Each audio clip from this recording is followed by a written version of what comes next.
Boa noite. Eu sou Moisés Damasceno, falando diretamente do Rio de Janeiro. Sou intensivista há 31 anos e é com grande satisfação que eu estou abrindo aqui esse Amib no Ar sobre governança clínica.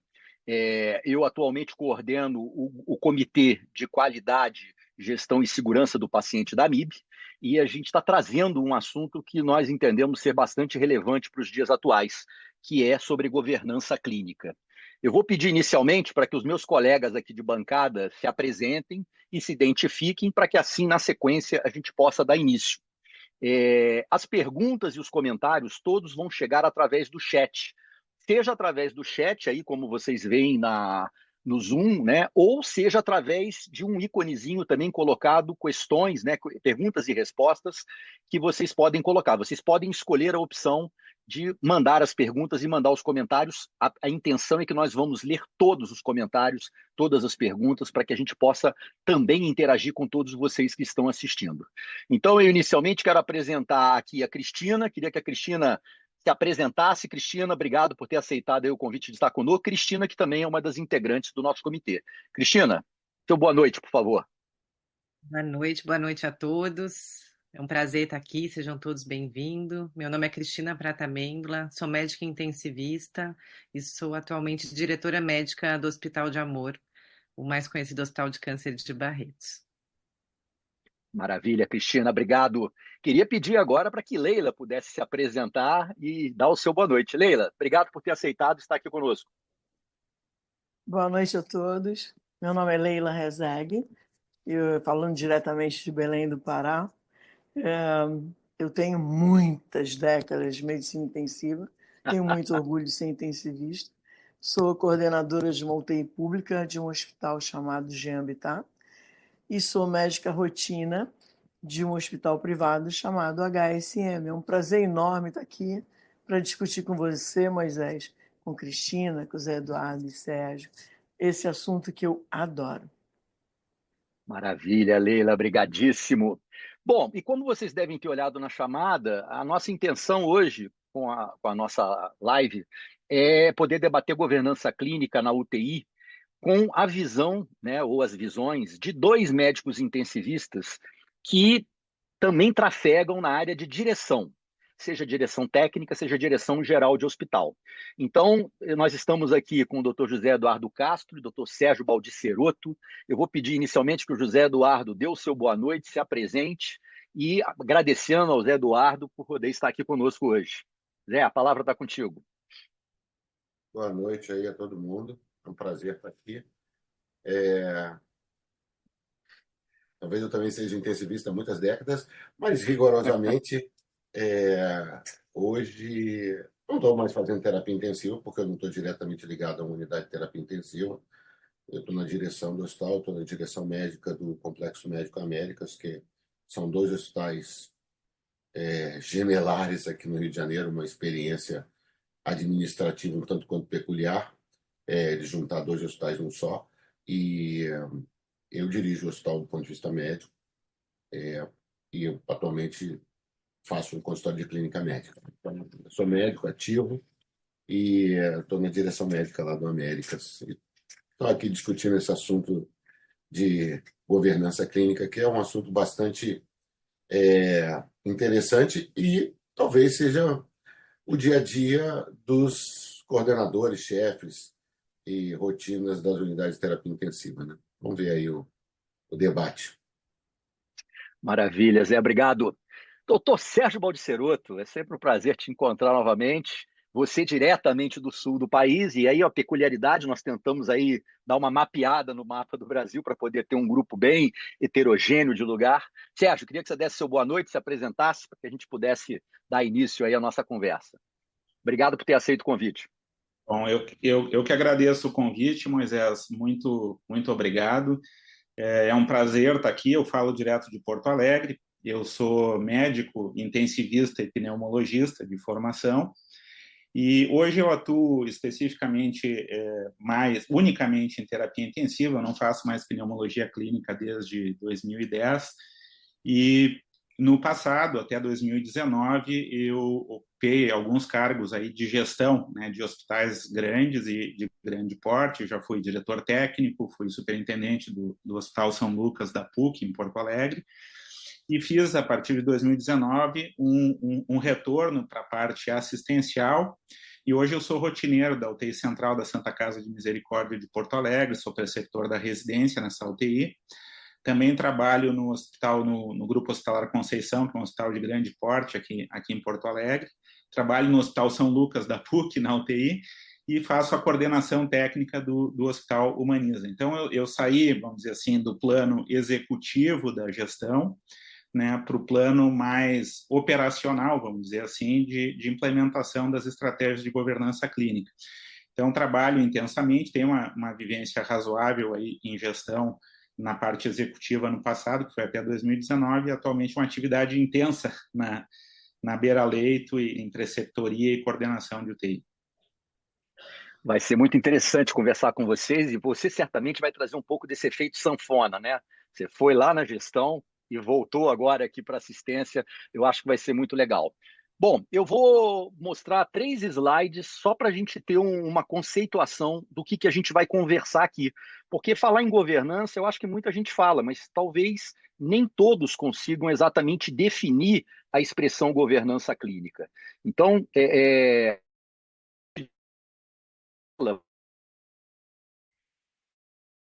de governança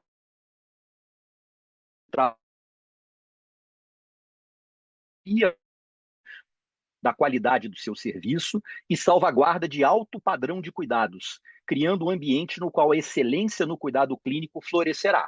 Ou seja, falar de governança é falar em estar imbuído, estar voltado, estar direcionado para promover melhoria contínua da qualidade do serviço, para ter um padrão de cuidados considerado excelente, e vocês vão ver na sequência que também passa por aquilo que a governança clínica na UTI, de uma maneira geral, no hospital, significa, né?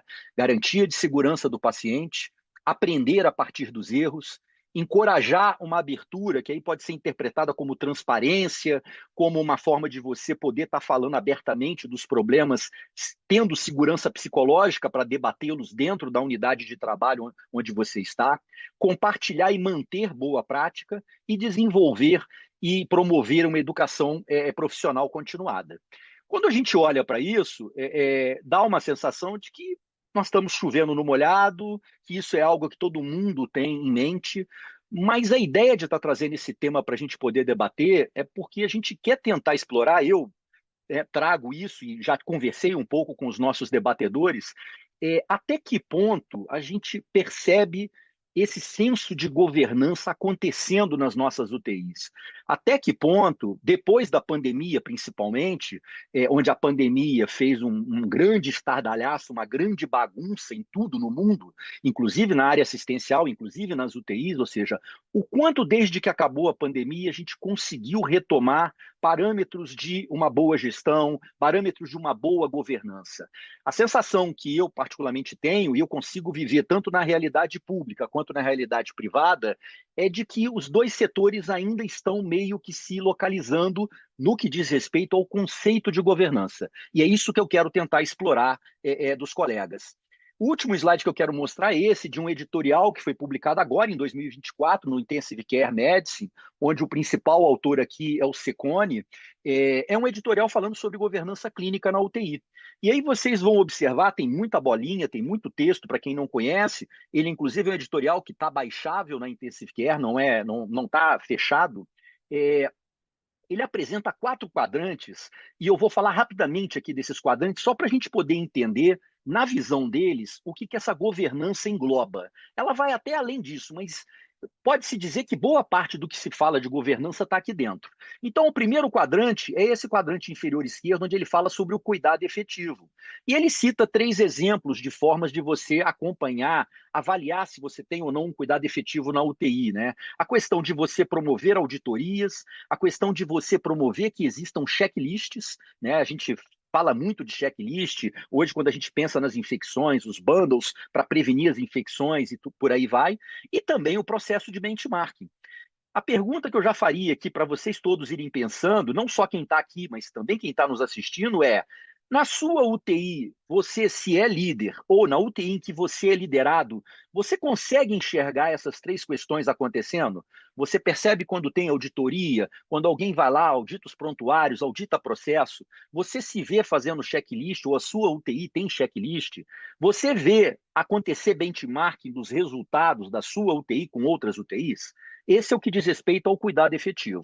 No quadrante superior esquerdo, a gente entra no processo de educação, treinamento e avaliação do staff clínico, do staff assistencial.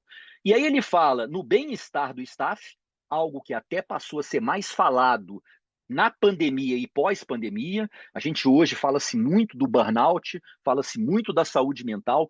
Há uma preocupação maior, isso é um fato. Agora, até que ponto essa preocupação consegue se traduzir em ações efetivas? Essa é uma pergunta que talvez a gente deva dar uma olhada. A questão de simulações, hoje a simulação está cada vez mais presente, né? Principalmente nos grandes centros, lá fora já é mais realidade do que aqui, mas você simular, por exemplo, o trabalho multidisciplinar em ambientes fechados, ambientes de cenário, é uma forma de treinar, de desenvolver. E a questão de melhoria de trabalho de equipe e de comunicação. A gente está cansado de dizer e está cansado de ouvir as pessoas falarem: os problemas passam pela comunicação. Mas, efetivamente, a gente faz alguma coisa? Existe um projeto, um programa para melhoria de comunicação, para melhoria do trabalho de equipe? Então, se a gente olhar esses três conjuntos aqui de ações, eles acontecem nas UTIs de vocês? Se você é líder, você consegue dar atenção a isso? Você consegue promover isso? O terceiro quadrante aqui é o quadrante superior direito, onde ele fala de gestão de risco e transparência, e aqui ele vai mais para a questão da segurança do paciente, a importância que tem, e a gente está cada vez mais ligado. A gente trabalha muito em hospitais onde a gente atribui, muitas vezes, ao setor da qualidade ficar olhando a segurança, ao núcleo de segurança olhar a segurança, mas acho que a gente tem que entender que isso é nosso, é de quem está na UTI, é de quem está lá na unidade de internação, na emergência. A qualidade, ela está muitas vezes ali para ajudar, para catalisar. E aí, quando você vê o que ele sugere de ações na questão da gestão de risco, você passa por reuniões ou encontros de governança clínica. Confesso a vocês, nunca vi um e nunca soube de um. Se alguém souber, vai ser interessante a gente poder ouvir esse relato. Conferências de morbidade e mortalidade. Já foi mais comum, hoje eu não sei quantos serviços conseguem fazer isso, mas é uma forma de você estar ali apurando, melhorando a prática. E a questão do relato dos eventos, né, do relato dos eventos adversos, e aí a gente sabe que muitos hospitais estimulam muito a notificação, mas a gente tem muita notificação, e quando a gente vai investigar, será que tem tanta análise crítica, tem feedback dessas notificações? Porque notificar por notificar, vamos combinar, é um trabalho feito pela metade. Ele não vai trazer muita coisa para a gente. É importante fazer tudo isso. E aí eu volto à mesma pergunta. A gente consegue enxergar essas três coisas acontecendo nas nossas UTIs? E, por último, o quadrante, muito badalado ultimamente, do cuidado centrado no paciente, do cuidado centrado na família. Talvez de tudo isso, isso seja algo que pode-se dizer que vinha crescendo, a pandemia fechou isso um pouco, porque teve que isolar todo mundo, mas isso tem retornado. E aí passa pelo envolvimento, né, da família no cuidado do paciente, pela política de uma visitação irrestrita, tem algumas UTIs que já atrapalham com visita 24 horas o tempo inteiro, e a própria questão de hoje você fazer determinadas avaliações, determinados questionários para avaliar a experiência do paciente, a experiência da família. Outro assunto que está muito badalado no momento.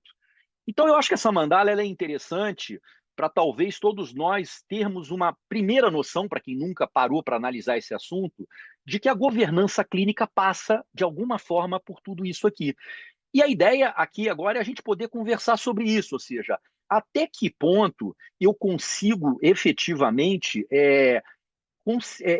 ter governança clínica acontecendo nas UTIs que a gente tem no Brasil. E aí a gente quer conversar com dois colegas intensivistas, que eu quero ouvir deles também.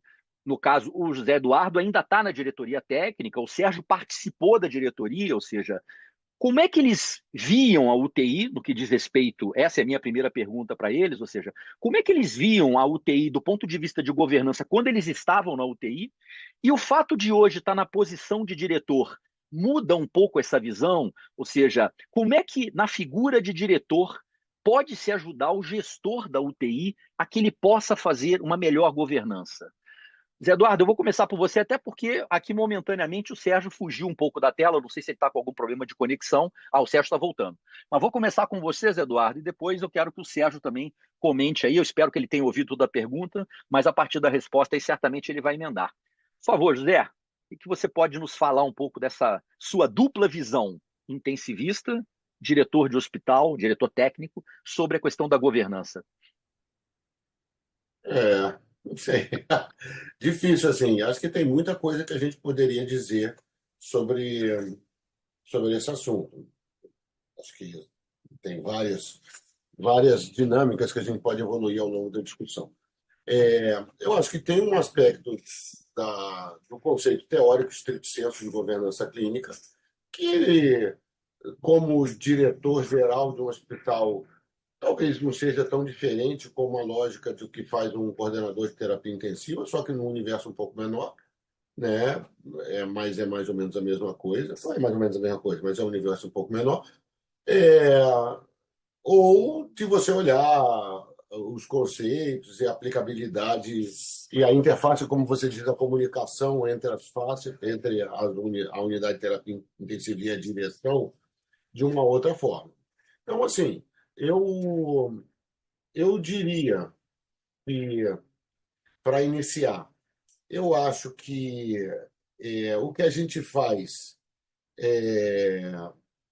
dentro da terapia intensiva prepara a gente para a direção geral, não é à toa que muitos intensivistas viram diretores de hospital, mas não é só isso. Acho que a governança, ou você aplicar os conceitos de governança, é muito mais extenso do que isso. E talvez a primeira coisa aí para a gente apimentar um pouco, eu vou lançar isso para todo mundo, não sei. Eu acho que o intensivista ele é uma pessoa, ou ele é um profissional, vamos dizer assim, se a gente olhar como um todo, que muitas vezes não tem noção do todo do hospital. Eu acho que esse é um ponto que a gente tem que entender. O intensivista, ele, talvez pelo início, a lógica da formação, talvez mais no Brasil do que em outros lugares, aí eu acho que até as nossas sub-regiões têm vivências diferentes, mas ele fica muito centrado naquele universo ali dos 10 leitos dele por médico, ou menos um pouco, de acordo com a sua unidade, e ele vê aquele universo e às vezes não tem noção do todo. Ele não tem uma interface boa com a emergência, ele não entende a lógica da imagem para ele, briga com o laboratório. Então, assim, nem sempre o intensivista tem essa noção dinâmica do hospital. Acho que isso é um problema na formação dos intensivistas. Eles participam um pouco dessa noção. Acho que isso é uma coisa que valeria a pena a gente aprender mais, ou desenvolver mais, porque eu acho que tem muito para contribuir. Esse é um aspecto inicial que eu podia dizer. Essa sua mandala que você colocou aqui, tem muitas coisas que a gente pode desenvolver. Eu acho que o lado direito dela, que fala de gestão de risco e a transparência da UTI, e hoje o cuidado centrado no paciente, acho que a gente melhorou muito. Acho que, do outro lado, cuidado efetivo, você analisar os resultados e trabalhar, especialmente com a parte de educação, esse a gente está bem pior. Mas eu acho que aí não é nem tanta culpa do CTI, talvez seja a culpa das administrações, porque, especialmente ao longo do tempo, com esse modelo de pejotização extensa da mão de obra da terapia intensiva, as unidades corporativas cada vez têm menos atenção à formação desse médico, tem menos atenção dessa lógica de preparo, treinamento e tudo, de integrar esse médico no modelo. E o que eu acho pior, talvez aí para eu encerrar minha fala, para não me prolongar, eu acho que o modelo excessivamente financeiro que foi dado aos hospitais, e essa lógica de que a unidade de terapia intensiva é uma excelente fonte de receita para o hospital pelas diárias diferenciadas, se não matou, está matando a especialidade. Porque hoje a gente tem um número enorme de pessoas que se dizem intensivistas, que não são plantonistas de unidade de terapia intensiva, que sabem funcionar via entubar e talvez regular um respirador, e não são intensivistas, e você tem unidade de terapia intensiva que, quando você olha aí, por exemplo, no EpiMed, você tem 10%, 8% de doentes de ventilação mecânica, 15% de doentes de suporte de aminas, 2% em doentes em diálise. Quer dizer, na verdade, você não tem unidade de terapia intensiva. Você tem enfermarias de vigilância e fonte de receita de ganhar dinheiro. E tratamento, terapia intensiva mesmo não tem. Como você tem 40, 50 leitos, tem uma dispersão e ninguém vê doente grave e não sabe tratar doente grave. Então, eu acho que esses são alguns pontos aí para eu aquecer o discurso e depois a gente pode ir para outro caminho. Eu já senti a temperatura crescer, mandou bem. E aí, Sérgio, você que foi intensivista, foi para a direção, voltou agora para a terapia intensiva, como é que está a sua cabeça quando você pensa nesse assunto governança e o que você pode trazer aí para a gente, além do que o José já trouxe também para começar aí o nosso debate? Bom, Moisés, eu acredito que, assim, quando a gente olha, né, para a governança, né, a gente tem que olhar como se fosse um framework, uma forma sistematizada, na verdade, de abordar um compromisso, né, com segurança e qualidade, basicamente, do cuidado de saúde, né? A gente tem que imaginar e a gente tem que ter claro isso, né, que a questão da segurança e da qualidade assistencial ela é uma premissa operacional, né, e um imperativo moral a ser perseguido, né? Então, a gente tem que ter um compromisso com isso. Muitas vezes a gente não contempla com isso, e a gente tem que ter, então, uma forma sistematizada e constante de permear a instituição com uma cultura de qualidade, olhando no prisma, vamos dizer assim, diretivo, né, da estratégia de negócio, né? A gente precisa ter muito claro que essas duas coisas elas não são virtudes, elas são inerentes à atividade que a gente pratica, né? Pelo risco que a gente impõe. Na terapia intensiva, pela complexidade que é, né, esses riscos de as coisas não saírem em conformidade e existirem erros, esses riscos eles são muito maiores. Então, retrospectivamente, né, quando a gente volta para o que o Zé falou, muitos intensivistas, e nesses eu me incluo e o Zé se inclui, a gente sai de um ambiente de terapia intensiva onde já existe uma cultura de sistematização e de checklists, e um gestor ele olha para isso e diz: esse cara tem um pouco de visão sistêmica melhor do que o médico mediano que trabalha num universo fechado a quatro portas, onde ele exercita a sua onipotência, porque o médico ele é muito acostumado a decidir sozinho, entre quatro portas, com o cliente na frente, ele decide sobre diagnóstico, sobre que exame pedir, intervenções que fazer, e ele não estando num ambiente acadêmico, na verdade, ele não tem muita contestação, muito debate, e não presta muito conta das suas decisões, né? Ele decide sozinho, né? Então, eu acho que a terapia intensiva ela é um ambiente onde muitas das coisas que dizem respeito à governança clínica, elas já são praticadas, né?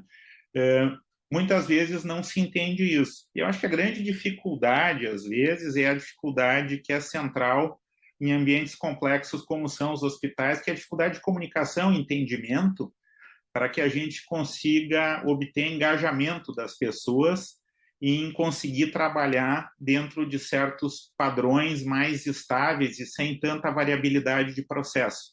Que acho que esse é o grande objetivo dessas coisas, é olhar e dizer, bom, eu vou procurar efetividade, né, que é fazer as coisas que funcionam, as coisas que precisam ser feitas. E vou procurar ser eficiente, que é fazer as coisas da forma certa. Então, eu acho que é isso, eu acho que o desafio ele é imenso, né? Eu enxergo e sempre enxerguei, eu gosto da definição de qualidade como sendo a cultura do inconformismo, da gente não se conformar com o nível de desempenho e performance que a gente tem que estar sempre buscando. Qualidade não tem fim, é um contínuo de vigilância, aprimoramento e auditoria, é cíclico, às vezes a gente está bem, daqui a pouco a gente já não está mais tão bem em performance. Então, é extremamente complexo, mas é uma coisa que faz parte da, vamos dizer assim, da cultura, né?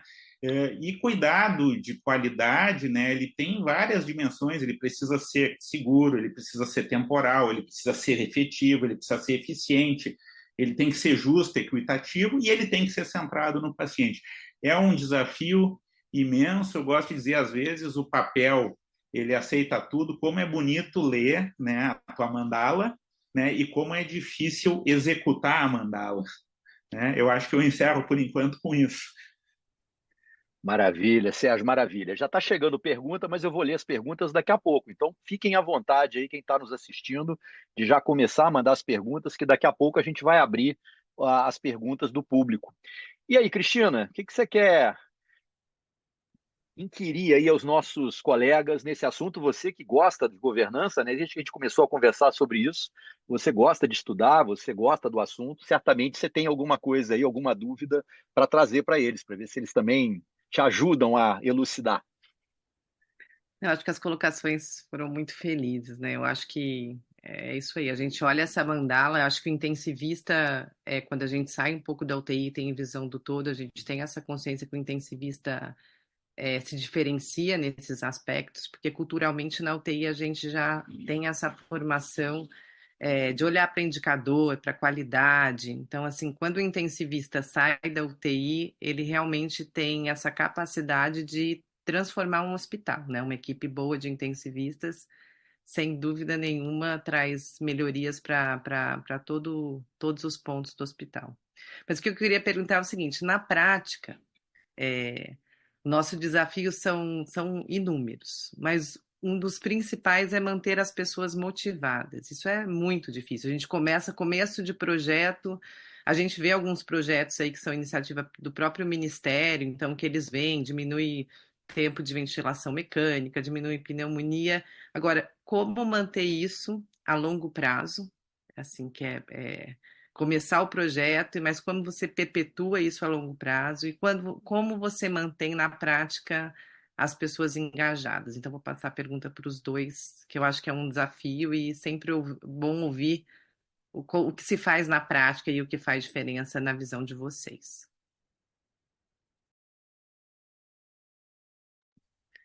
Falo eu, então? Sérgio, começa por você, exatamente. Começa contigo. Bom, primeiro, né, Cristina, se depende muito em que instituição a gente está saindo, né? A gente tem que achar o momento da instituição que a gente está inserido, e elas são muito heterogêneas com relação a em que fase de desenvolvimento disso que elas estão. Mas, geralmente, o que acaba acontecendo, né, por algum motivo, surge um senso de necessidade. Geralmente, tomara que não seja pautado por uma questão de urgência, seja ela de natureza econômica, seja ela de natureza fiscalizatória, seja ela gerada por um evento adverso Master Plus com exposição reputacional para a instituição, né? Então, depende muitas vezes, né, o que foi o kick-off da necessidade de mudança, né? Então, a primeira coisa para o engajamento, né, é mostrar por que mudar, né? Porque, na verdade, as pessoas não gostam de mudar, né? As pessoas gostam de ficar estáticas e adorariam que o mundo fosse estável, previsível e parado, né? Só que a gente vive na sociedade do conhecimento, do ser humano conectado a tudo e a todos o tempo inteiro,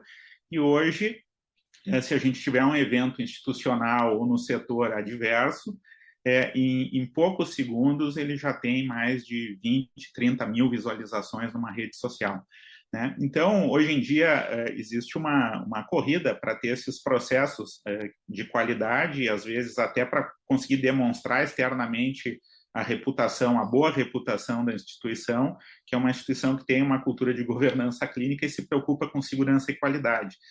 Então, manter o engajamento, ele depende basicamente, né, de uma rotina execuível, não uma rotina que atrapalhe o trabalho do dia a dia, ou seja, a gente tem que tentar manter as coisas keep it good, keep it simple, manter simples, né? e praticável. A gente tem que ter métricas de que essas rotinas, por exemplo, elas não burocratizam a assistência ao ponto de que o cuidado com o doente é menos importante do que o preenchimento do checklist ou da planilha, né? E achar o ponto de equilíbrio entre essas coisas é extremamente, às vezes, delicado, e às vezes a gente começa e tem que retroceder. E o outro ponto não adianta a gente fazer, né, e não mostrar o resultado, né, e não dar feedback, e não conversar sobre como é que a gente está indo. E a gente tem que estar longe aí de criar uma cultura no país da gente, né, onde a gente faz métricas de resultado e auditoria sem que as pessoas considerem isso algo persecutório e até ofensivo com finalidade punitiva, né? Colocar a questão de medir o resultado, né, é uma questão central para que o médico aprenda que nem tudo que ele faz dá certo, ele tem que saber quantas % das vezes as coisas não vão bem, e isso faz parte de um ciclo de qualidade, né? Então, demonstrar isso, né, para que o corpo clínico, e eu vou falar no conceito de corpo clínico estendido, o corpo assistencial do hospital, todas as pessoas multiprofissionais que estão engajadas ali no atendimento, que eles entendam que a discussão de resultado, né, ela não tem o objetivo punitivo persecutório, mas tem o objetivo de avaliação de processo e melhoria contínua, né? E que isso tem que ser adotado como isso é o DNA da instituição, e a gente faz isso de forma sistemática, né? A gente tem que começar, né? Quando a gente olha, né, a gente diz assim, a gente olha e a gente começa, às vezes a gente olha querendo começar a fazer uma coisa gigante e não consegue fazer nada, né? Então, eu acho que o interessante é começar pelas coisas simples, né, de fácil implementação, e do ponto de vista motivacional, coisas que a gente efetivamente, a gente já sabe essas coisas, que elas tenham uma efetividade grande para que mostrem uma modificação do resultado assistencial, né? Que a gente consiga dizer, olha só, quando a gente faz isso, a gente muda o resultado da gente, né? E isso é um elemento motivador para a equipe, mas toda a equipe, né, ela vai ter pessoas que rapidamente aderem à questão da mudança. A gente tem pessoas que demoram um pouco mais, mas que ainda são passíveis de virem junto com um compromisso, vamos dizer assim, do corporativo, do assistencial, de uma filosofia corporativa de atuação da empresa.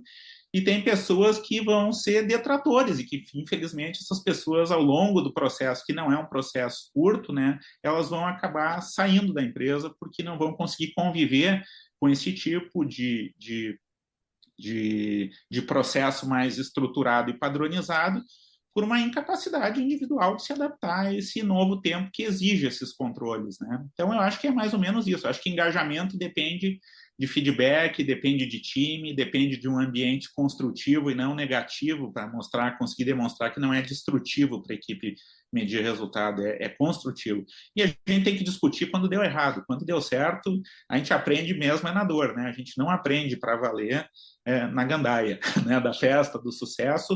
Ela acaba no dia seguinte, a festa, com um pouco de dor de cabeça, e a gente volta para o trabalho e toma um tombo no dia seguinte.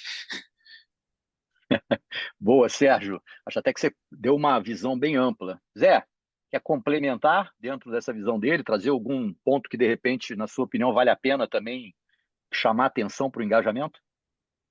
Não, acho que o Sérgio falou bem aí, trazendo até os conceitos os próprios conceitos básicos de governança clínica, que a gente não passou aqui, não é uma aula de governança clínica, mas ele tem uma série de conceitos teóricos. Eu acho que a única coisa que vale a pena que me chamou a atenção assim, enquanto ele está falando, é o que motiva. A grande discussão que a gente tem aqui, a gente está aqui no ambiente da AMIB, é o que motiva o cara a ser intensivista, ou o que motiva o médico a continuar como intensivista. Porque, na verdade, você ser intensivista é extremamente desgastante. É uma profissão de burnout alto, é complexo, porque o nosso modelo de trabalho de você ser plantonista é muito ruim. Você não tem vínculo, muitas vezes, com a instituição. É um vínculo pequeno, um vínculo que você está lá 24 horas, às vezes menos do que isso, né? E às vezes o pessoal da rotina está lá, os diaristas, rotineiros, como cada um chama aí pelo país, e tem um coordenador que muitas vezes é visto pelo plantonista como um burocrata que não está presente lá. Então, eu acho que a discussão que talvez valha a pena é o quanto a nossa profissão, o quanto a nossa atividade, o quanto a gente manter esse engajamento e trazer os profissionais para toda essa dinâmica da própria governança clínica, que tem que ter toda essa questão de discussão está presente, melhoria contínua, não tem a ver com uma mudança do modelo de trabalho. Acho que a gente deveria ter uma lógica em que os médicos estivessem ligados mais a poucas instituições, a uma instituição, tivesse um modelo, uma carga de trabalho compatível, em que eles não fossem exclusivamente plantonistas e desconectados do dia a dia do paciente, mas eles tivessem uma atividade como plantão, uma atividade como diarista, ou uma atividade dentro de uma determinada sub-área na terapia intensiva, e, obviamente, você ter outros fatores de incentivo, a pesquisa clínica, que agora está chegando nos hospitais privados, é uma coisa que motiva, o ensino, né? Você ter o acadêmico de medicina, ter o residente, é uma coisa que te motiva, e, obviamente, você tem uma instituição que olhe para você e que não só te treine, te atualize, mas que também te entenda como pessoa e saiba trabalhar você, ou respeitar, ou te ajudar no burnout, nas situações difíceis, ou entender a formação do médico de uma forma mais ampla. Eu acho que, na verdade, por este lado, as instituições em geral, as públicas, porque lenta e gradualmente elas estão se deteriorando no país, e as privadas, porque poucas delas se engajam nesse processo. Se a gente olhar, é uma exceção, a grande maioria das instituições privadas não tem essa filosofia de investimento no médico, ou no médico, ou nos profissionais como um todo, né? De saúde como um todo. Eu acho que isso é um fator de desmotivação e de dificuldade que faz com que, muitas vezes, a maioria dos intensivistas, como a gente brincava, ele pega o ônibus da terapia intensiva, mas ele salta alguns pontos na frente, poucos vão até o ponto final, né? Seu microfone está desligado. Moisés, seu microfone está desligado, ninguém está ouvindo nada que você está falando. Opa, desculpa. Estava dizendo que estão chegando já os comentários, as perguntas, daqui a pouco a gente vai ler. Mas eu agora queria passar para você, Leila. Queria que você trouxesse aí uma pergunta para os nossos dois colegas. O negócio está só assim, É tá uma ficando mais honra. profundo, até discussão. O que você Então, vai trazer aí para eles? eu vou trazer que a gente tem mais de 80 pessoas querendo escutar exatamente o que eu penso, o que o Sérgio pensa, o que você pensa. O hospital é uma organização muito complexa. Quando o Ragéias começou a desenvolver aquelas teorias da aviação, que as UTIs poderiam ser como os aviões, aí eu fiquei pensando, Ragéias, é muito mais fácil constituir a aviação do que trabalhar numa UTI. Mas uma pessoa como eu, que tem mais de 40 anos trabalhando dentro de UTI todo dia, eu acho que eu tenho tanta coisa a acrescentar para essa meninada que está entrando agora. Existem mais de 600% de aumento de médicos nesse país, segundo a AMB.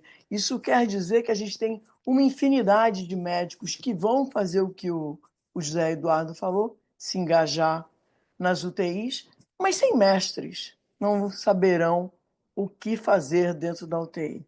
Eu me mantenho animada sempre, porque nós conseguimos sempre trazer um pouquinho de segurança quando a gente se impõe não deixar a Cinetobacter crescer nas nossas UTIs.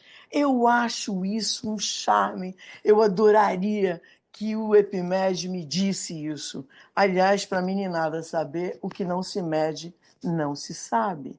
Então, para a gente se divertir, a gente foi criando vários jargões nas UTIs do Norte, como, por exemplo, fatiar o gorila. O Sérgio estava falando, Sérgio virou um grande diretor, né? Zé Eduardo também, são intensivistas que saíram e se mostraram para o resto do hospital. Eu não. Eu sou encrenqueira, eu sou rabugenta, eu reclamo de tudo. As enfermeiras adoram porque eu reclamo. E eu, como não saio, eu tento fazer dentro das UTIs do Norte, onde eu consigo andar, criar uma cultura para se divertir, trazer segurança. E como é que a gente fez isso? A cultura é igual dos 5 S dos japoneses. Então, você é novato? Desculpa, eu vou levar uns 6 meses para aprender seu nome, mas o senso de organização. Eu chego perto de um box de UTI, gente, é impressionante o que eu consegui desenvolver ao longo desses anos, pelo cheiro, pelo som, pela organização do box. Eu sei como as coisas estão indo. Chegou ao ponto de não precisar mais colocar tanto a mão. Bom, o que eu queria perguntar para os nossos convidados, ilustres convidados, é o que eles pensam com relação ao pós-UTI.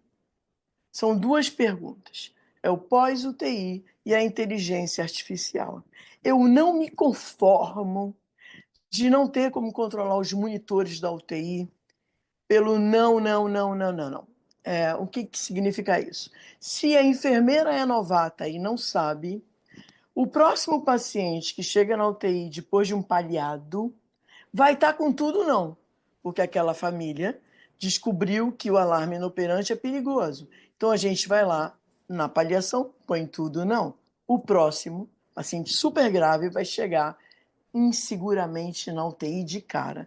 Então, qual é o mecanismo, qual é o projeto que a gente tem para que a ventilação mecânica alarme num bip qualquer, para que o plantonista seja alarmado do que o que ele fez há 12 horas atrás não está mais funcionando. Não só ultrassom, não só gasometria. Vocês estão entendendo o que eu estou querendo saber? Eu quero saber com relação ao âmago da segurança, com relação à inteligência artificial, ao controle da UTI e, na expertise deles, o pós-UTI. Como é construído isso? Eu tenho muito medo do pós-UTI. Os pacientes hoje em dia estão muito complexos. E aí eu fico com medo de dar alta, já me peguei com medo de dar alta. Qual é aquela performance? Como vai ser isso? Então eu queria saber dos diretores qual é essa projeção. Beleza, perguntinhas bem capciosas, hein, Leila? Você trouxe aí do norte, caramba. Zé, vamos agora começar por ti aí, ó. O que você É, pode acrescentar aí? começando no inverso, eu acho que o pós-UTI é uma coisa super interessante. A gente tem discutido isso. Eu posso falar isso de cadeira, porque eu, durante a minha vida, até como clínico, me formei no pós-UTI, porque eu era a rotina da terapia intensiva e não dá distante quem acabava vendo os doentes não dá mais graves que saíam do CTI, era eu com a turma do CTI. Então a gente montou um grupo hospitalista, quando nem se tinha o nome de hospitalista, no andar vendo esses pacientes. É uma coisa que a gente tem discutido. No hospital, a gente tem um time de hospitalista muito forte e, e a gente já levantou essa questão de que talvez, para um subgrupo de pacientes, para você não ter fragmentação do cuidado, a equipe da terapia intensiva deveria continuar cuidando desse paciente. Isso no sentido de segurança para o paciente, de você manter uma linha de cuidado mais alinhada. É, isso no sentido de que você traz para o intensivista uma noção melhor, porque é muito frustrante para o intensivista no geral ele cuidar de uma subpopulação extremamente grave e esse estudante depois vai para o andar, é visto pela equipe hospitalista, pelos especialistas, ele tem alta e ele não se lembra, porque aí acaba que a visão do médico, seja o plantonista, seja o rotina da terapia intensiva, é que o doente ou morre, ele participa da morte do doente, do insucesso, entre aspas, se for esse o caso, ou ele é de um tremendo sucesso, mas ele não vê o resultado final, que é a alta hospitalar desse paciente, né? Então, eu acho que a continuidade desse cuidado para uma subpopulação da terapia intensiva pelos intensivistas no andar como equipe hospitalista é uma proposta bastante interessante e, mais do que isso, com a proposta dos ambulatórios pós-terapia intensiva, já que num subgrupo de pacientes da terapia intensiva, esses doentes vão ter sequelas ou eles vão ter um longo período de recuperação. É um desafio você montar isso, porque você precisa efetivamente que o médico esteja vinculado muito à instituição, porque ele tem que ser da rotina da terapia intensiva ou do plantão, ou está ligado à terapia intensiva, está ligado no andar, ver os doentes no andar e, eventualmente, fazer ambulatório. Esse é até um desafio que a gente está começando a fazer em algumas circunstâncias, como linha de cuidado, né, no hospital, montando os ambulatórios. Talvez você tenha que ter a linha de cuidado da terapia intensiva no pós-hospitalar. Acho que esse é um caminho. Em relação à inteligência artificial, eu acho que essa é uma situação, é uma ferramenta nova, uma ferramenta tecnológica que veio para ficar, não vai embora. Acho que a gente tem que conviver com ela. Eu não tenho nenhuma dúvida que ela vai ajudar. Tem um monte de coisa acontecendo. Acho que aí isso tem muito a ver com tecnologia, com atualização, com você linkar os seus monitores a uma central, os seus respiradores, as bombas de infusão, a um modelo de inteligência artificial que ele controla tudo isso. Na verdade, se a gente pensar bem, o processo de terapia intensiva, ele é muito repetitivo. A terapia intensiva em si, estrito sensu, não olhando as pessoas pelo lado humano, que é um erro que eventualmente a gente pode cometer, mas o modelo sindrômico de você tratar os doentes na terapia intensiva, ele é muito repetitivo, ele é muito modular.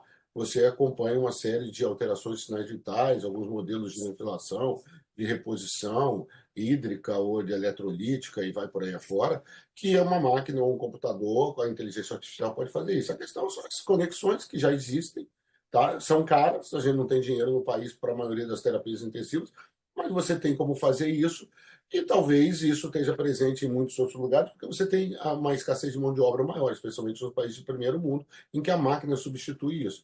Acho que aqui, na medida em que você acaba tendo a presença de uma mão de obra que faz isso, mesmo que necessariamente não qualificada, isso fica mais difícil, porque o trade-off do ponto de vista financeiro é grande. Eu vou ter que fazer um investimento grande, isso não necessariamente tem uma remuneração, e é difícil de você provar a necessidade ou de como você incorporar essa tecnologia. Mas eu acho que é um caminho que vai ajudar a gente, vai mitigar erro, vai mitigar a evolução ruim. Existem inúmeros programas, monitores, que detectam precocemente uma tendência de pior e te alertam isso.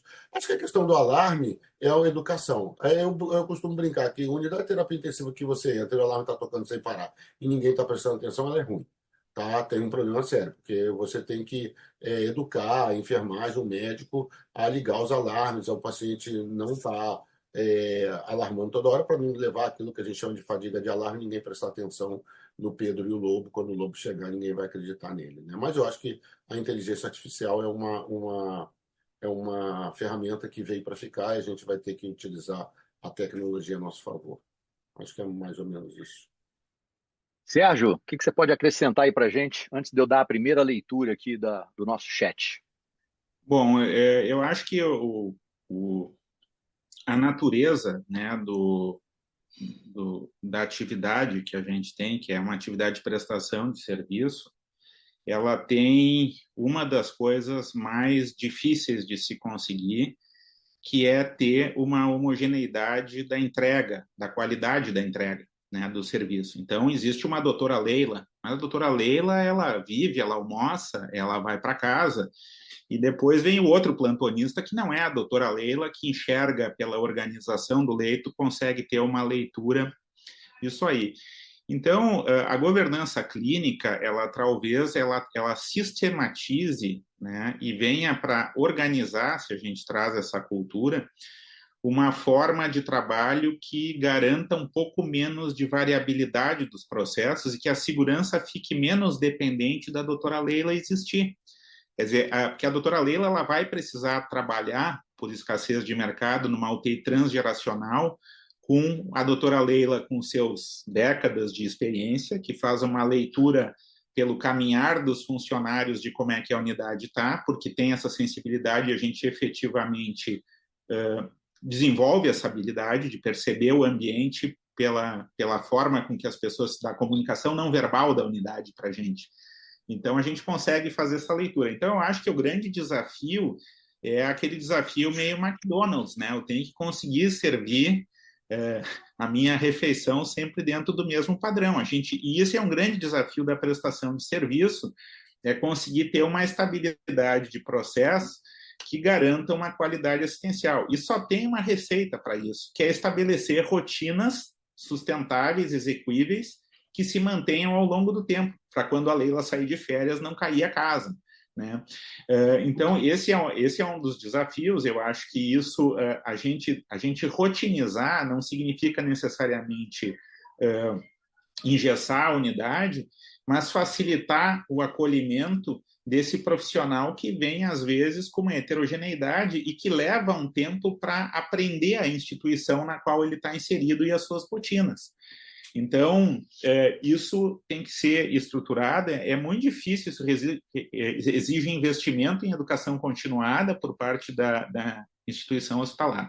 A outra coisa, né, nessa questão dos alarmes, eu digo, os duendes da UTI que desligam os alarmes à noite, né, eles existem, né, e eles estão lá dentro da UTI, de quase toda a UTI, né. Então, mas isso a gente tem que trabalhar isso com que a gente tem que... qual é a forma, a palavra certa? A gente tem que catequizar esses duendes a não fazerem arte durante a noite, né? E nem durante o dia.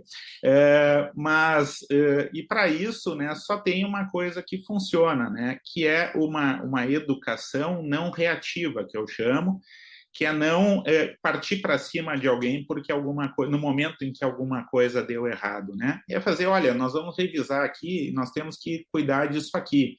A gente não está lidando diretamente com o fato que tem uma pessoa que foi a culpada, que cometeu um erro, que envolveu, né? A gente tem que ser uma rotina, tem que ser uma cultura, né? Então, não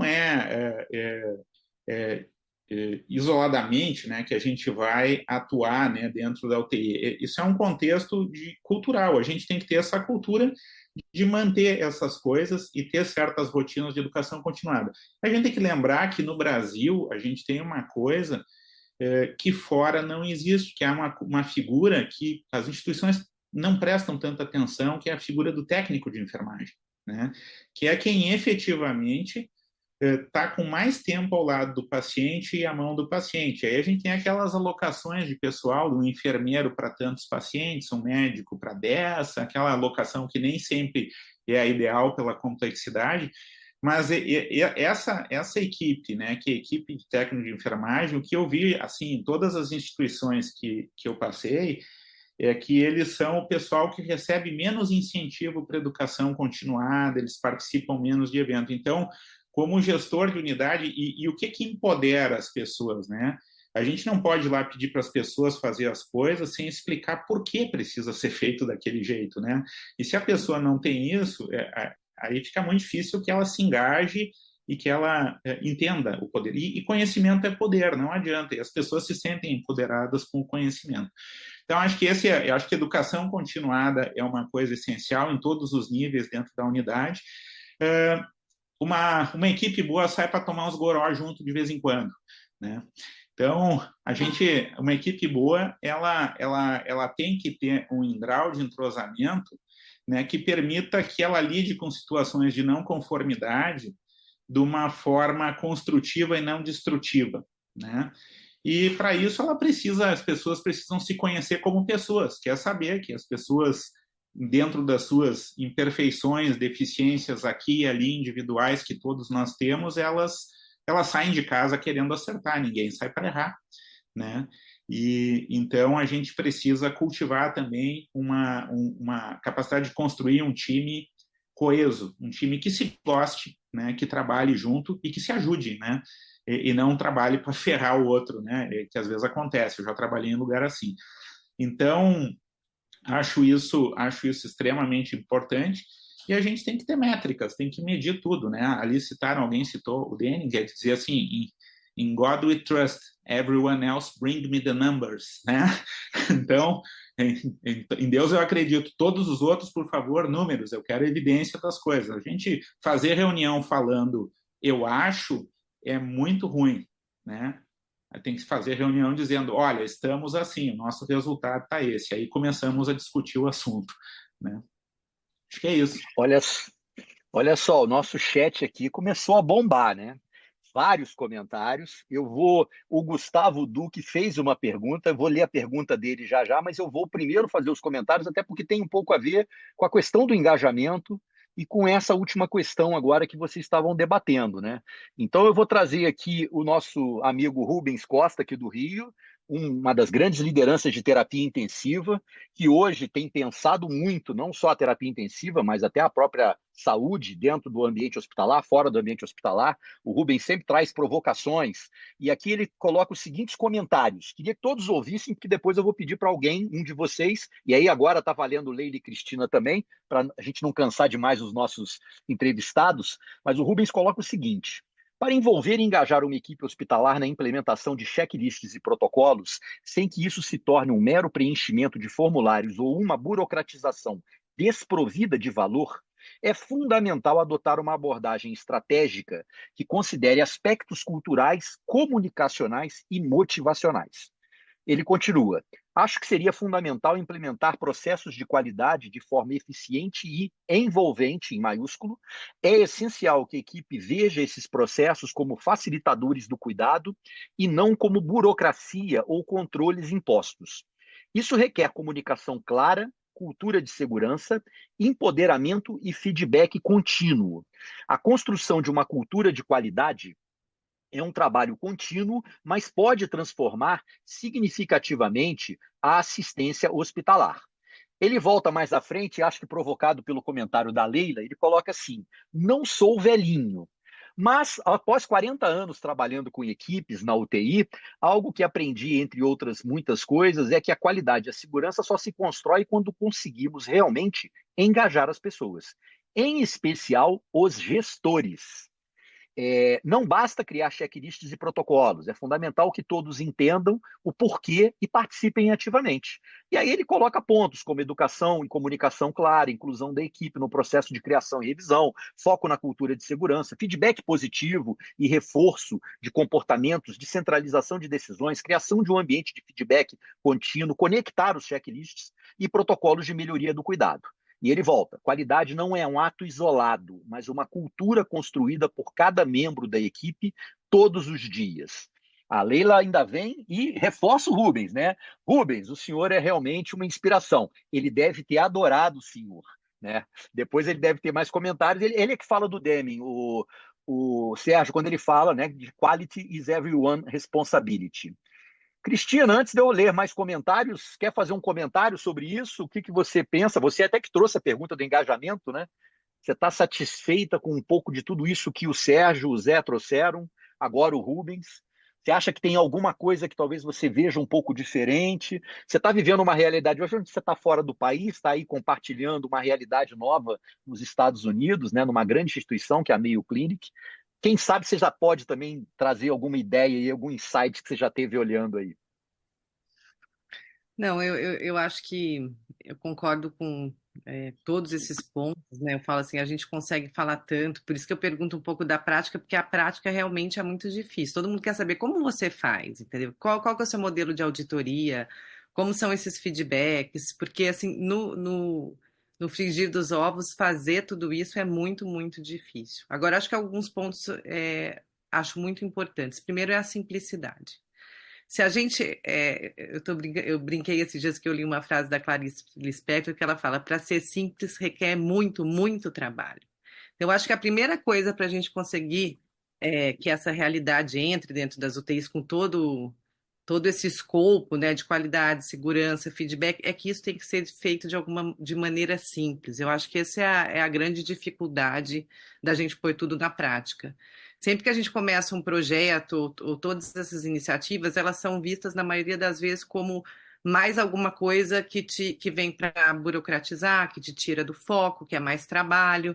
A gente fala das próprias notificações. Se você não tem um sistema muito simples ou interessante de notificação, ela começa a se voltar contra quem notifica. Normalmente, a enfermagem tem que fazer esse papel. Quem acaba tendo que avaliar e devolver normalmente para o setor de qualidade análise desse evento é a enfermagem. E normalmente as UTIs notificam muito. O que acontece é que assim, elas não conseguem começar a avaliar tudo. Só quanto mais eu notifico, mais trabalho eu tenho.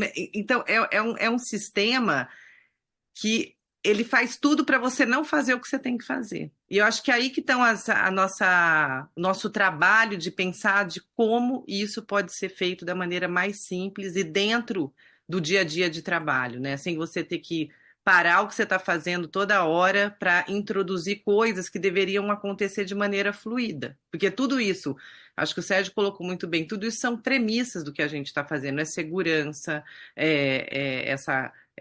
esse feedback, o olhar centrado para o paciente. A gente aprendeu a fazer tudo isso, mas como a gente faz tudo isso junto com o que a gente tem que fazer no dia a dia? Deveria ser uma coisa só, mas são coisas que não andam de maneira linear. E eu acho que esse é o nosso grande desafio.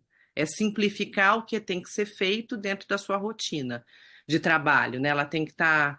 Eu acho que isso eu vi um pouco aqui, né? Acaba que muitas coisas que a gente faz, eu fiz muito um paralelo com alguns projetos que eu já participei de qualidade, e que eles acabam exigindo da gente uma carga paralela ao que a gente tem que fazer muito grande. Você tem que sair do que você está programado para fazer ou da sua rotina para participar das reuniões, dos feedbacks, das análises de indicadores.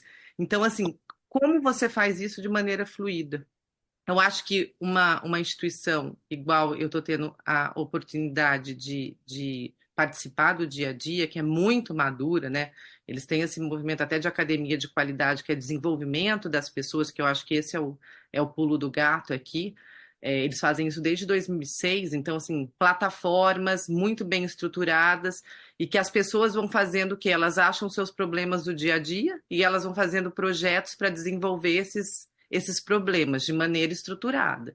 Mas estruturada como? Não é participando de 50 reuniões, é com alguns cursos muito simples e bem montados que você faz online. Então, assim, aqui eles têm uma categoria bronze, silver, então você faz, a instituição inteira faz o mínimo e tem noção do que é qualidade. Depois você vem para outro patamar, que você faz um curso um pouco mais elaborado, mas são 6, 8 horas de curso online. Só que a estrutura da plataforma é tão bem feita e como fala, tudo que você precisa está tão à mão que você é capaz de desenvolver esses seus projetos e pedir o coach quando você precisa disso. Então, assim, hoje eles têm, sei lá, 70, 80 pessoas que já são desenvolvendo outras pessoas, e aí eles vão fazendo um, um, um, um movimento que vai sendo, eu falo, muito fluido mesmo. Acho que essa é a palavra. Assim, não tem aquela coisa, agora temos que fazer isso, agora vem a acreditação. Então, isso que eu acho que é tão difícil, que eu fico o tempo inteiro falando como fazer isso de maneira mais simples e mais associada no dia a dia, sem ter que pensar para fazer. Eu acho que é um pouco isso que eu tenho pensado por aqui. Cristina, acho que você traz um ponto muito importante. O Zé já até levantou a mão, eu acho que ele provavelmente vai comentar. Eu até ia jogar um pouco para ele, porque o Zé fez um comentário ali quando ele falou daquela mandala, que ele falou que o lado esquerdo, por exemplo, talvez seja menos desenvolvido que o lado direito. E do lado esquerdo está justamente essa preocupação com o desenvolvimento dos profissionais, com a educação deles. E quando você traz essa realidade que você está vivendo aí nos Estados Unidos no momento, ela parece tão distante de boa parte das nossas instituições, talvez uma ou outra possa estar fazendo, mas eu pessoalmente, inclusive, até porque hoje eu estou voltado para essa área de educação, né? Eu tenho trabalhado até junto ao Zé Eduardo hoje tentando promover um processo de educação multidisciplinar, ou seja, em função das coisas que acontecem, mas isso não é muito comum, né? Infelizmente. Mas o que você queria comentar? E eu até queria te perguntar, você acha que dá para fazer as coisas serem simples? Porque acho que é um desejo de todos, mas talvez não seja tão fácil, né? Assim, em relação, eu fico vendo o que a Cristina está comentando. Eu acho que o problema todo está no nosso modelo. Ok, ela vai para os Estados Unidos, fica na Clínica Maio, fica em qualquer lugar, fica no hospital, mas ela está se organizando para isso, ela tem uma disponibilidade para isso. Mesma coisa se eu for ser um médico lá. A maioria das unidades de terapia intensiva fora do Brasil não tem a quantidade de médicos que tem. Quando você vai fora do Brasil e fala, lá no hospital eu tenho, teoricamente, se eu juntar com a coronária, eu tenho 4 unidades de terapia, fora a pediátrica. Se eu juntar com a pediátrica, eu tenho 5 unidades de terapia intensiva, 2 unidades semi-intensiva, ligadas às terapias intensivas. Tenho, sei lá, 90 leitos de terapia intensiva.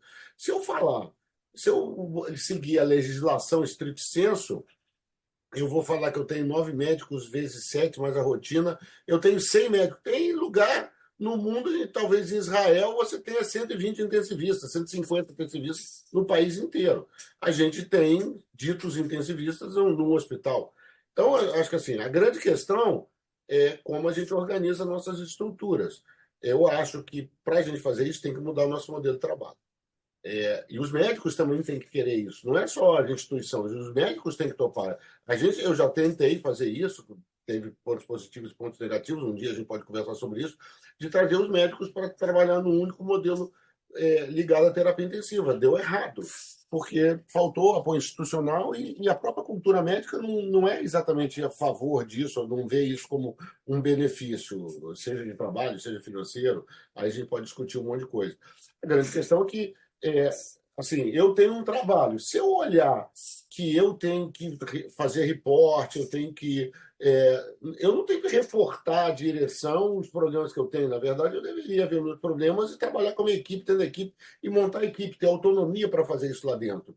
Agora, se eu tenho que ir a um monte de reunião e eu acho que isso é fora do meu trabalho, que a minha função é ver paciente, fica difícil, porque eu estou dentro do hospital, eu vejo pacientes. Se eu tenho que fazer uma reunião, eu estou perdendo tempo. Se eu tenho que ir uma coisa administrativa, eu tenho que fazer tempo. Se eu tenho que entrar no computador, eu estou perdendo tempo.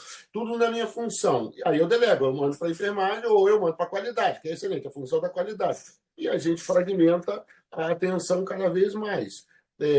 Só vai resolver essa situação quando eu tiver menos médicos na terapia intensiva, os caras fazendo tudo dedicado a isso, que eles respondam por isso e que eles sejam capacitados. Por exemplo, em muitos lugares do mundo estruturados, se você não faz um curso de intubação difícil a cada tanto tempo, se você não faz o ACLS, se você não tem o treinamento, você não pode entrar na terapia intensiva. Simples assim.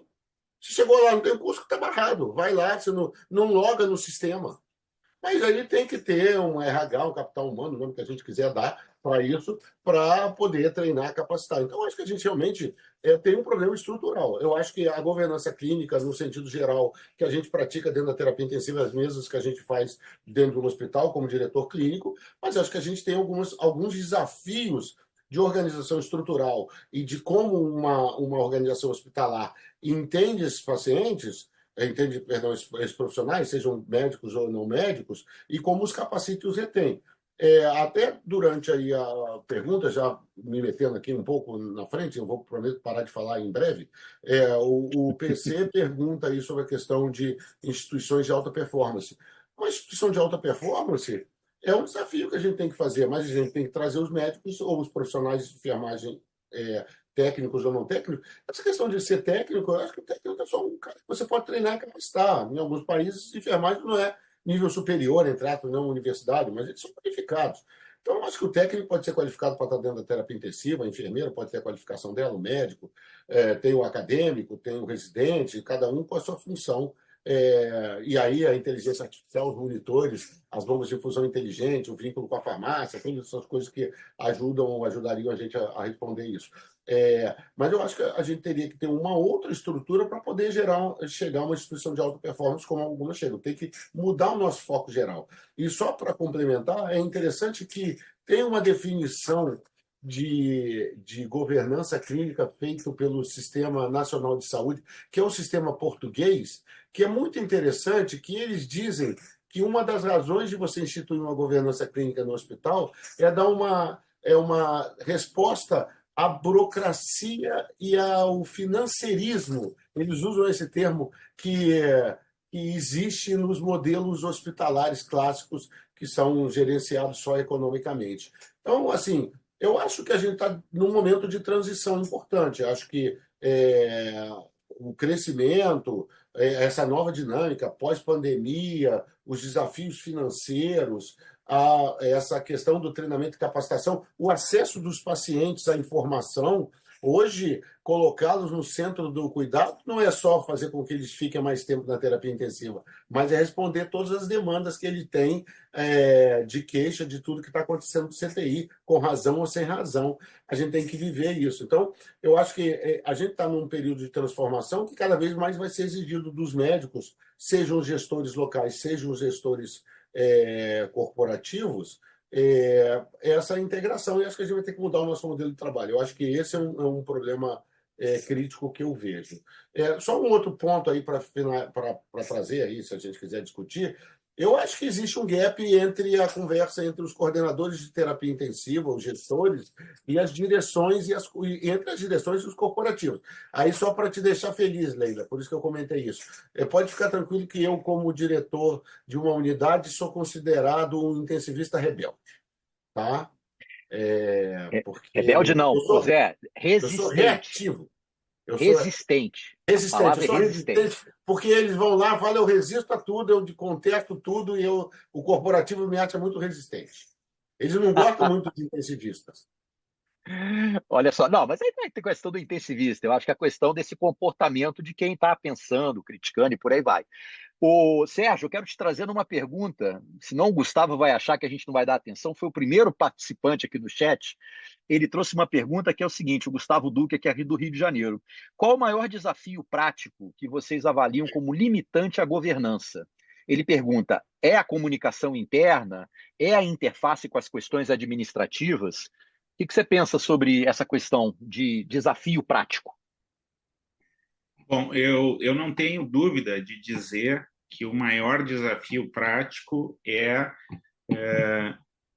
isso é tão grande, a dimensão da governança é uma questão ampla, que se isso não for uma ideia que faça parte da estratégia e do planejamento estratégico da instituição, botar suas fichas nisso, não tem como fazer acontecer, né? Ou a gente compra essa ideia e a gestão compra essa ideia, ou a gente vai ter uma série de falsos starts, né? A gente vai ter começos entusiasmados e uma frustração ali e o projeto acaba morrendo por falta de sustentabilidade ao longo do tempo.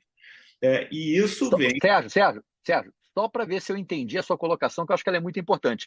Se nós tivermos aqui vários intensivistas que são chefes de UTI, eles entendem que querem fazer governança, mas se a gestão maior do hospital não der muita bola para isso, não vai dar certo.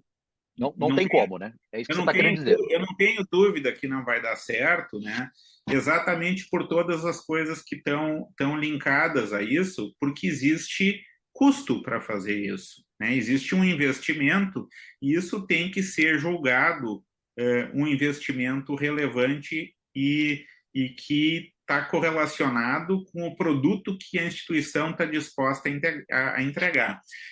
A gente tem que entender que a gente está num modelo num período de transição de tão grave crise no sistema de saúde suplementar, né, que o hospital, que é um agente contratado para prestação de serviço, né, ele está espremido, né? Ele está espremido no meio entre o pagador, né? Quem recolhe o dinheiro para pagar o hospital também está espremido porque é uma atividade regulada, ele não pode reajustar seus preços conforme o seu custo e as coisas só aumentam o custo. A inflação da saúde ela é muito mais alta que a inflação das coisas.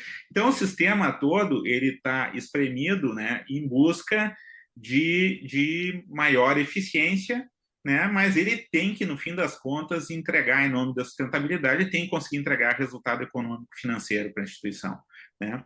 Então, essa virada de chave, né, de investir bastante nessas coisas, né, e a instituição começar a ter, né, um retorno do ponto de vista reputacional, do ponto de vista de melhor performance econômico-financeira, né, isso é o que vai dar sustentabilidade. Porque o que acaba acontecendo na prática, e eu vi isso acontecer quando eu era gestor, o hospital começa a trabalhar no vermelho, a operação não se paga, né? O conselho de administração começa a cortar as asas do executivo em algumas coisas que ele pode considerar que não são centrais para aquele momento, né?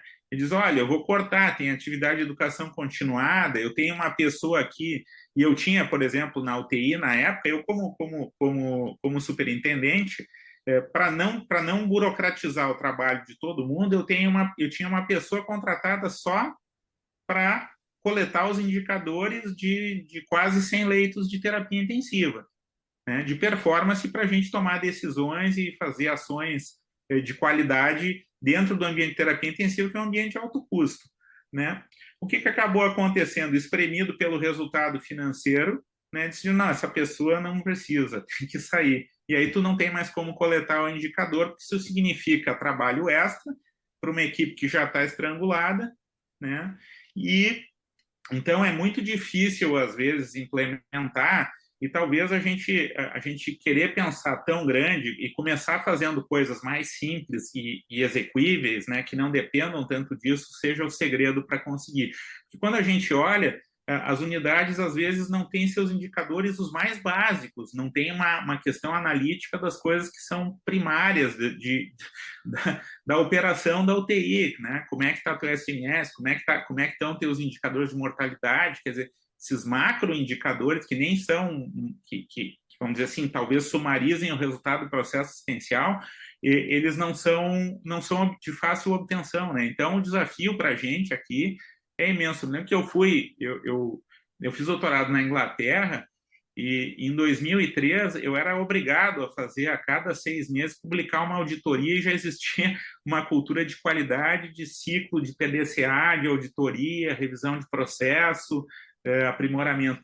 Quer dizer, e eu tinha lá um turno livre, né? Eu tinha um study leave, que é da minha atividade de trabalho, eu tinha um turno que era para ficar estudando, me preparando para as coisas ou fazendo aprimoramento pessoal. Quer dizer, então você vê que uma cultura de qualidade, né?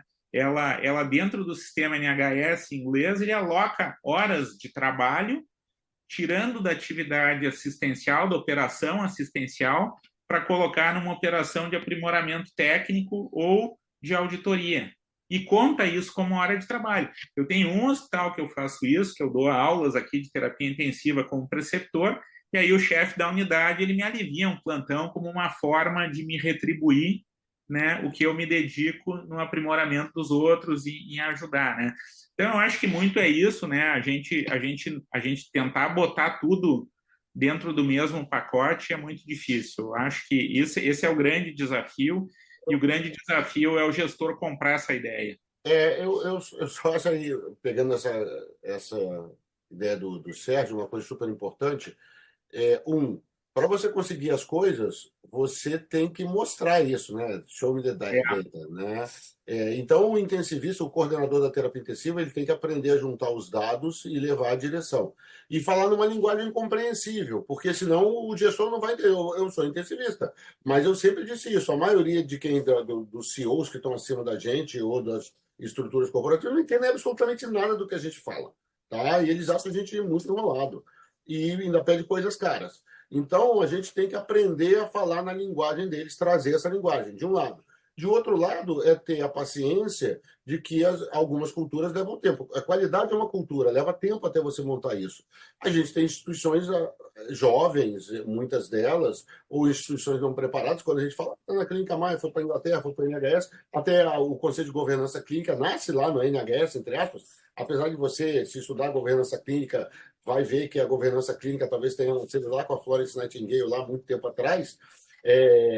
Mas acho que, assim, você construir isso leva um tempo. Então, instituições fortes já veem isso. Então, eu contrato o médico, ele tem uma parte assistencial, ele tem uma parte de educação, ele tem um trabalho que é administrativo, que faz parte dele. O job description dele, ele tem que ver doente, ele tem que dar plantão, mas ele tem que responder o relatório, ele tem que ir à reunião. Aqui, o cara quer dar plantão, eventualmente faz a rotina, e eu posso falar, aí o Moisés sabe disso. As reuniões multidisciplinares juntam 100 pessoas no hospital. Deve ter 15 médicos. 85% do pessoal é das outras áreas. Os médicos nunca vão. Eles estão sempre ocupados, está na hora do almoço, eu tenho que trabalhar muito, meu filho passou mal, não sei, ele tem 10 mil desculpas. Quando falta um dia de salário deles, é uma confusão. E uma reunião não pode, porque eu estou muito ocupado. Não treina, não capacita, não quer nada. E reclama. Então, eu acho que, assim, tem os dois lados. Acho que as instituições têm que crescer, a gente tem que amadurecer nossas instituições, é a função nossa, minha, da galera mais velha, levar essa nova cultura e mostrar que é importante pagar por isso, ou investir nisso, isso não é custo, é investimento, porque o resultado final vai ser melhor, vai levar um tempo. Né? Mas, por outro lado, também falta a gente treinar e capacitar nossos médicos, que a função deles é outra, eles têm que fazer outras coisas também na unidade, é difícil, às vezes, eles fazerem. Meus amigos, deixa eu falar uma coisa para vocês. Eu vou lançar um baita desafio para vocês 4. Nós temos 12 minutos para terminar o nosso encontro E eu quero fazer aqui uma justiça a quem mandou mensagem, ainda falta ali algumas mensagens, já que eles se prestaram a isso. Eu quero ler todas as mensagens e depois eu vou dar 1 minuto para cada um fazer aí uma mensagem final, até se possível comentando algumas dessas colocações. Eu já vou adiantar que um dos assuntos, que eu não sei se vocês conseguiram olhar, é sobre pejotização e o quanto a pejotização interfere ou não com o engajamento. Mas eu vou ler aqui, depois eu vou lançar a palavra para que cada um tenha aí de 1 a 2 minutos, vou pedir em torno de até no máximo 2 minutos, para que vocês possam fazer o encerramento de vocês. Eu vou começar pelo Joel Isidoro, nosso amigo, diretamente lá do Ceará, ou seja, ele coloca, maravilha, Leila, sobre ver o funcionamento da UTI com apenas um olhar. Ele também sente isto, né? Ou seja, aí ele diz, é a experiência dos velhinhos, entre aspas. E ele, lá na frente, ele coloca essa questão, já vou trazer a colocação dele aqui, vocês vão prestando atenção e vão guardando o que vocês vão querer falar. Ele pega e comenta, tenho dificuldade de promover engajamento de plantonistas que são pessoas jurídicas, principalmente individuais. Creio que as PJs são uma praga espalhada pelo país, pior que o escraviário. Como promover o engajamento e a sensação de pertencimento dessas pessoas tão díspares? Quem quiser falar, eu vou querer que um de vocês só responda a princípio.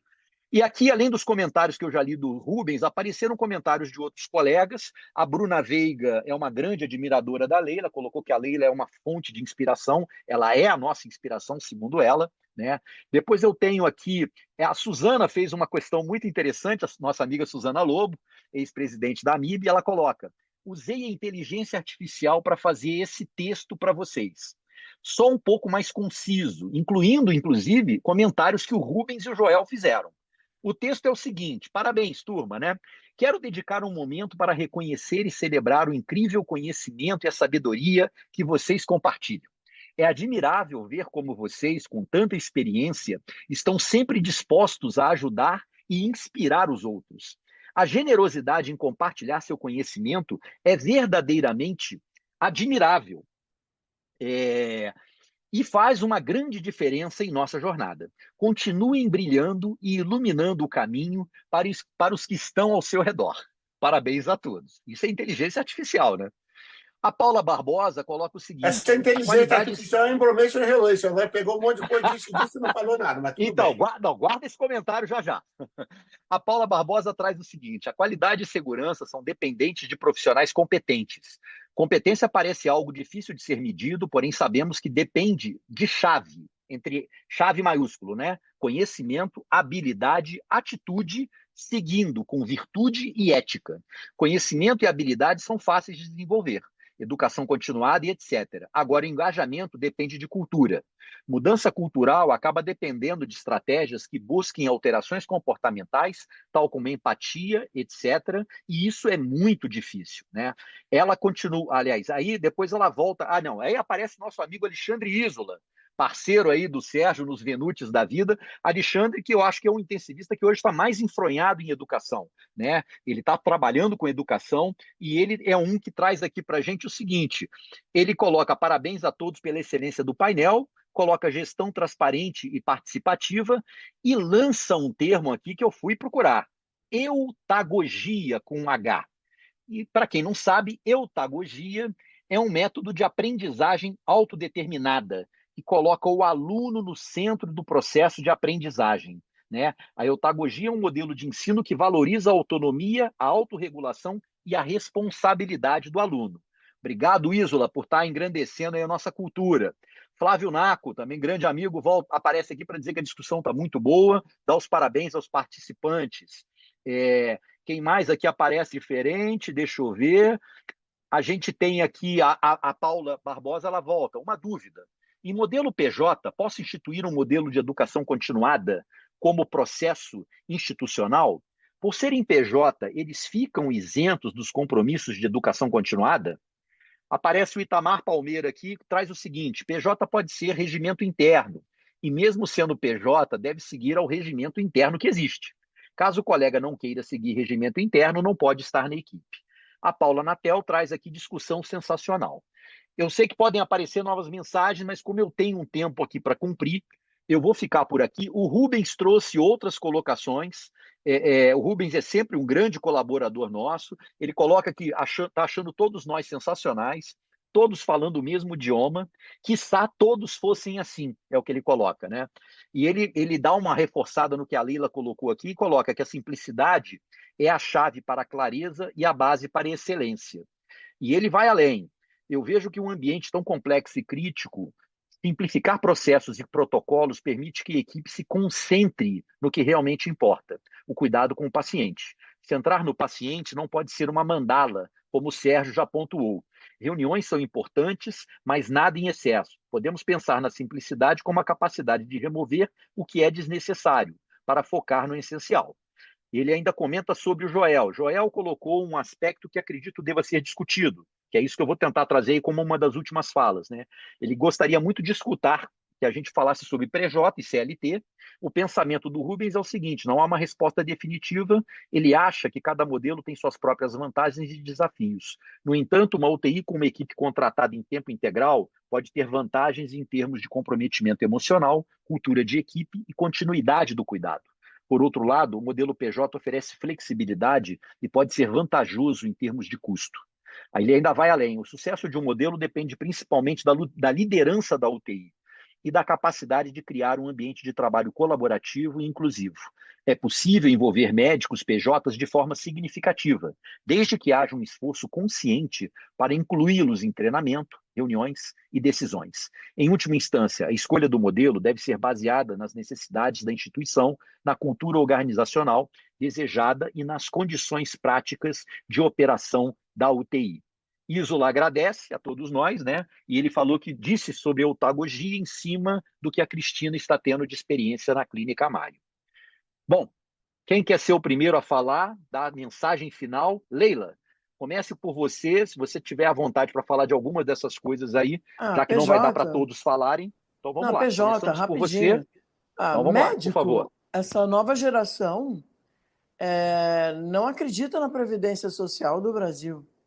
Eles aplicam no mercado financeiro quase tudo que ganham. E o que sobra, eles querem viajar. Então, como manter essa meninada presa no ponto de entrada e saída?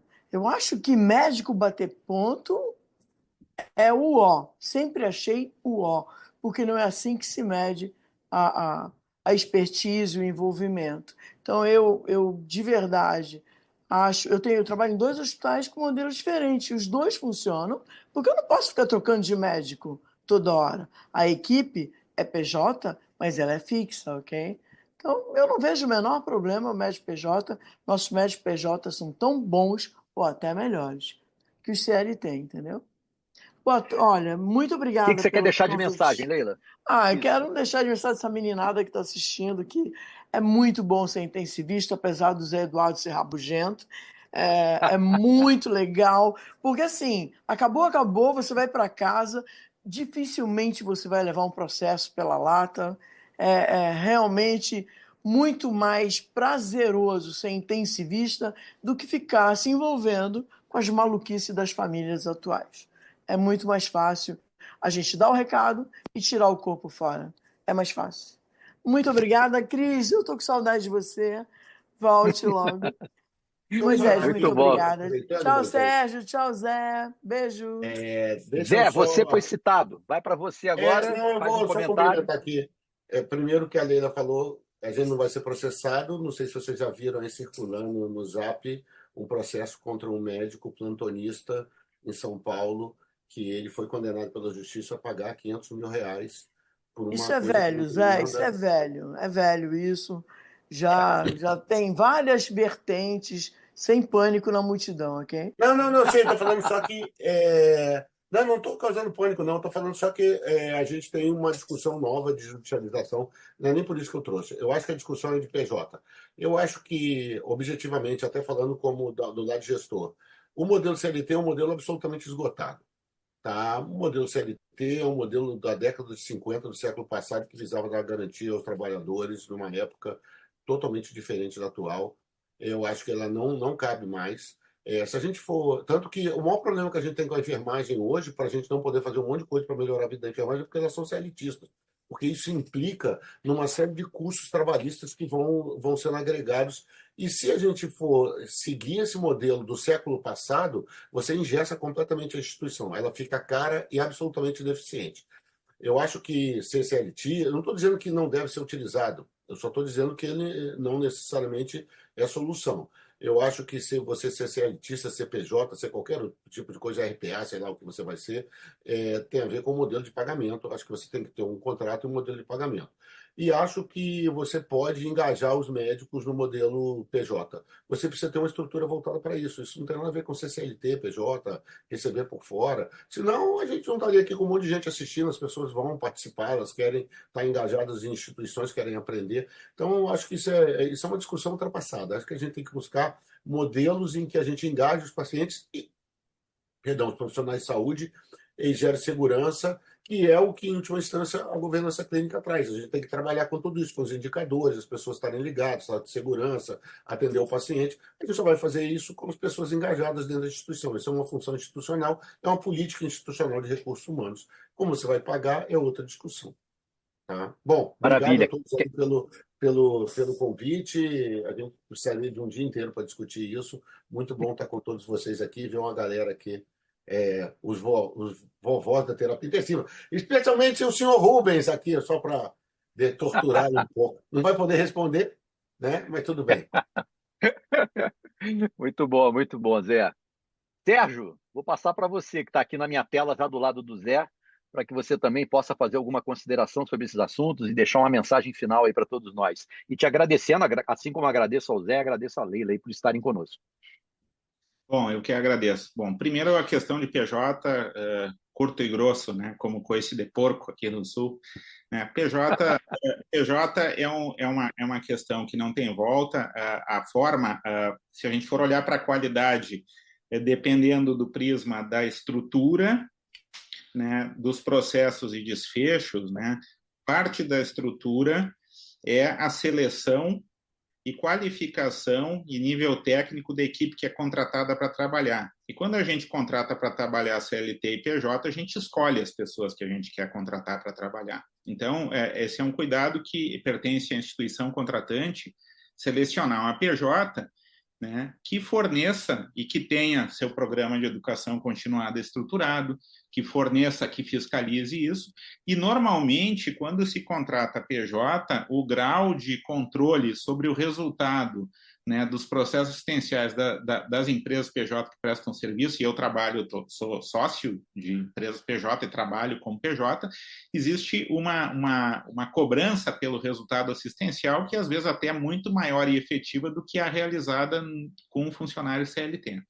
Tá? Então, do ponto de vista prático, acho que é um caminho também sem volta, e acho que existe PJs e PJs, e a gente tem que, quem contrata, tem que contratar PJs que tenham uma estrutura de qualidade que seja convergente com a cultura de qualidade da instituição. Se a instituição não tem qualidade, ela contrata qualquer um. Se ela tem qualidade, ela vai lá e escolhe as melhores PJs para ela contratar e as melhores pessoas, e ela paga por isso, porque enxerga não custo e preço, enxerga valor ao fazer isso.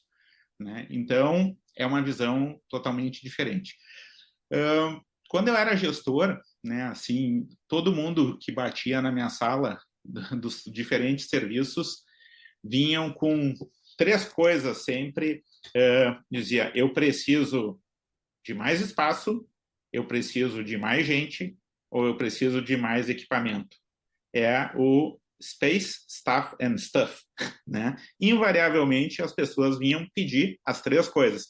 A única coisa que o médico não treinado em qualidade não está disposto a discutir contigo é revisar o processo de trabalho e conversar sobre os seus resultados que ele vem obtendo ultimamente. Então, como gestor, do outro lado da gestão, né, que tem que orientar a ordenação de custo com um orçamento que é finito, né, e saber onde botar suas fichas para melhorar a instituição como um todo na visão sistêmica, o gestor ele quer saber como é que as coisas estão sendo feitas e os porquês, tem que entender o resultado obtido. E para fazer isso, não tem jeito, o gestor tem que sujar a mão de graxa. Ele tem que sair do gabinete dele, ir para o chão da fábrica e olhar a operação acontecendo, pelo menos algumas horas do dia, ele tem que passar junto da operação, entendendo as dores da operação, né? E pedindo sugestões de melhoria que nasçam da própria operação, né? Que é uma forma diferente de abordar a solução de problema. Porque as pessoas sabem como fazer as coisas de forma mais eficiente e efetiva quando elas estão no setor, elas podem sugerir as soluções. E geralmente essas são muito melhores do que a sugestão de que alguém que está longe do processo assistencial lá na veia. Então, os japoneses chamam de Gemba, isso é bem lá do Lean mesmo, né? Tem que ir para o chão da fábrica, conhecer a fábrica e ouvir as dores e ter um processo de escuta. Um bom gestor, ele escuta a equipe e ele diagnostica, não só diagnostica e mede os problemas, mas ele participa, deixa a equipe participar da solução do problema, né? Então, ele faz as métricas, apresenta o problema e vai lá conversar com a equipe, né? Isso aí é fazer gestão séria, né? Não é uma coisa leviana. Então, eu acho que a mensagem objetiva é assim, o desafio é gigante, mas a gente tem que começar a fazer, né? Botar a mão na massa, né? E começar a fazer algo no sentido. E aí a primeira coisa a ser feita é ter métricas confiáveis para fazer os diagnósticos dos problemas, dos processos, dos problemas inerentes à qualidade. E, a partir daí, elencar as prioridades do que é mais execuível e começar a botar a mão na massa e a trabalhar. Nem tudo precisa... Às vezes as pessoas precisam um montão de dinheiro. Nem tudo precisa. Tem muita coisa que dá para fazer sem grana nenhuma, né?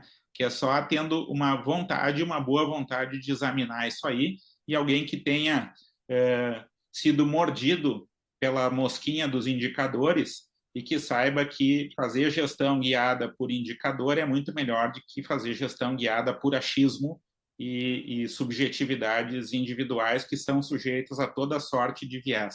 Então, acho que isso é o central. É começar, e é um processo de aprendizado contínuo. Quantas coisas a gente tenta na gestão e não dão certo, né? O Drucker dizia, olha, tem 30% vai ter efeito positivo, 30% tu vai gastar uma energia gigante, não vai ter efeito nenhum, e 30% vai ser catastrófico, vai dar resultado negativo dentro da tomada de decisão de um gestor. Então, a gente não vai acertar todas, a gente tem que se permitir errar e ir aprendendo ao longo do processo. O importante é o processo de aprendizagem, de reavaliação, e aprender com os próprios erros. Não tem nada melhor do que aprender com o próprio erro. É o melhor jeito de aprender. E o exemplo é a única forma que a gente tem de ensinar. Se a gente se permite mostrar para os outros que a gente erra, toma decisões equivocadas e reverte, a gente traz a equipe para o lado da gente e ela perde aquela coisa mística do líder Deus, que acerta tudo, que sabe tudo e que vai dar tudo, prover tudo a todos, né? E a gente vem para um patamar mais humano de que nós estamos juntos no mesmo barco, lutando para melhorar sempre. Essa é a minha mensagem. Bota mensagem nisso.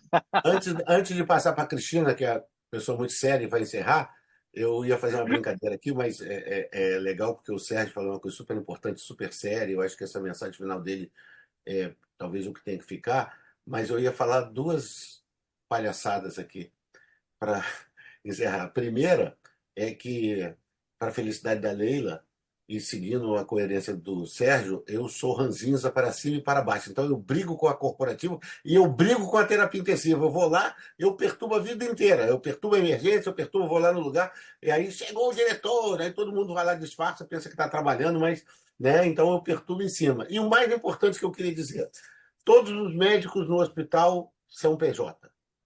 Exceto um que é CLTista.